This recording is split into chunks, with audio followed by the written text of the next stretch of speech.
ঘটনাটা সকালবেলা আমার গোপালবাবু ফোন করছে বাড়িতে, আমি বাড়িতে ফোন করতে করছে পার্টি বিষয়ে টিভিটা চুরি হয়ে গেছে।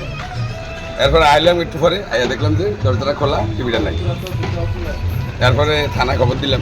না না, সন্দেহকার হইব। আর এই অনেকদিন যাবত এটা এইভাবেই আছে। পার্টি বিষয় থেকে আমরা ধারণা সাহস করে পার্টি বিষয় ঢুকে টিভি লিয়ে যাবো গাড়িটা, আমরা ইয়েই আসতো না, ধারণাই আছে।